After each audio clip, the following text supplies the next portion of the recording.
ഒരുപാട് ആളുകൾ സംശയം ചോദിക്കുന്ന ഒരു ചോദ്യത്തിന് ഉത്തരമാണ് ഞാൻ ഇന്ന് നൽകാൻ പോകുന്നത്.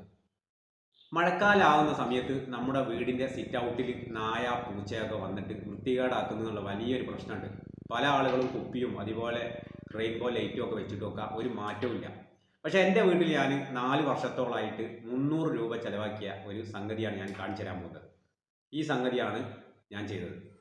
കാരണം 300 രൂപ കൊടുത്തിട്ട് ഒരു 12 മീറ്ററിലധികം വല വാങ്ങിയിട്ട് മുകളിലും താഴെയും എന്ന് പറഞ്ഞിട്ട് 2 ഭാഗത്തും 4 ആണികൾ കൊടുത്തിട്ട് സ്ക്രൂ ആണ് ചെയ്തത്. സ്ക്രൂ ചെയ്താൽ മഴക്കാലം കഴിയുന്ന സമയത്ത് നമുക്ക് ആ സ്ക്രൂ എടുത്ത് ഒഴിവാക്കാം. എന്നാലും വീട്ടിൽ നമുക്കൊരു വൃത്തികേട് കാണില്ല. അപ്പോൾ എല്ലാ ദിവസവും കിടക്കാൻ നേരം അത് വലയിടുകയും അതുപോലെ രാവിലെ എഴുന്നേറ്റ് അത് ഒഴിവാക്കുകയാണ് ഞാൻ ചെയ്യാറ്. അതുപോലെ എവിടേക്കെങ്കിലുമൊക്കെ വിരുന്നൊക്കെ പോകുന്ന ആളുകളും കുറേ കാലം വീട്ടിലില്ലാതിരിക്കുന്ന ആളുകൾക്കൊക്കെ ഇതൊരു ഉപകാരമായ ഒരു വീഡിയോ ആയിരിക്കും എന്ന് കരുതുന്നു. ഇങ്ങനെ ചെയ്താൽ മാത്രം മതി. ഓക്കെ.